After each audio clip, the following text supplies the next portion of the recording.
কোন স্ত্রী যদি এই 10টি কাজ করে তাহলে তার জীবন নষ্ট হয়ে যাবে, তার সংসার ভেঙে যাবে, তার দাম্পত্য জীবন আর টিকে থাকবে না।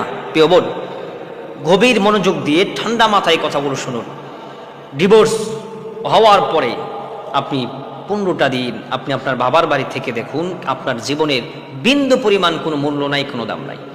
ডিভোর্স হওয়ার আগে আপনার স্বামী যদি গরিবও থাকে, ফকিন্নিও থাকে, আপনি যখন আপনার স্বামীকে নিয়ে আপনার বাবার বাড়ি যাবেন তখন দেখবেন আপনার কত দাম, কত মান, কত ভালোবাসা। কিন্তু ডিভোর্স হয়ে যাক, আপনার বিন্দু পরিমাণ কোনো দাম আর কোনো মান থাকবে না।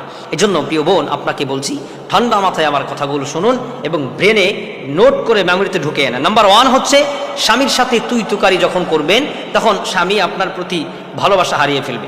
স্বামীর সাথে কখনো তুই তুকারি করা যাবে না। নাম্বার 2 হচ্ছে, স্বামীর হক আদায় করতে হবে। স্বামীর হক যেই নারী আদায় করবে না, ওই নারীর জীবনে সুখ শান্তি হবে না। 3 নাম্বার হচ্ছে, স্বামীর সাথে রাগ অভিমান করা যাবে না।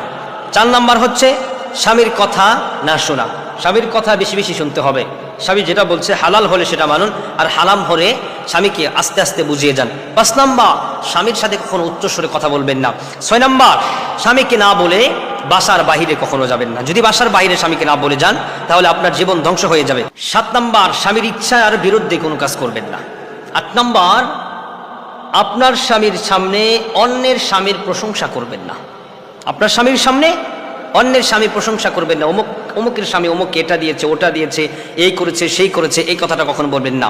স্বামীর ইনকাম নিয়ে কখনো খুঁটা দিবেন না। স্বামী যদি মাসে 10,000 টাকা ইনকাম করে, সেই 10,000 টাকার শুকরিয়া আদায় করুন। 10 নম্বর হচ্ছে, স্বামীকে কখনো কুবুদ্ধি দিবেন না। তুমি তোমার মাকে দেখো না, তুমি তোমার বোনকে দেখো না, তুমি তোমার বাবাকে এটা দিও না, তোমার বড় ভাই আছে না, সে তো দেয় না, তোমার মেঝো ভাই আছে না, সে তো দেয় না, তোমার ছোট ভাই আছে না, সে তো দেয় না, তুমি কেন দিচ্ছ, তুমি কেন করছো, এ সমস্ত কুবুদ্ধি কখনো দিবেন না। যদি দেন, আপনার স্বামীর দিল থেকে আপনি উঠে যাবেন, আপনার সংসার আস্তে আস্তে ধ্বংস হয়ে যাবে, আপনিও ধ্বংস হয়ে যাবেন।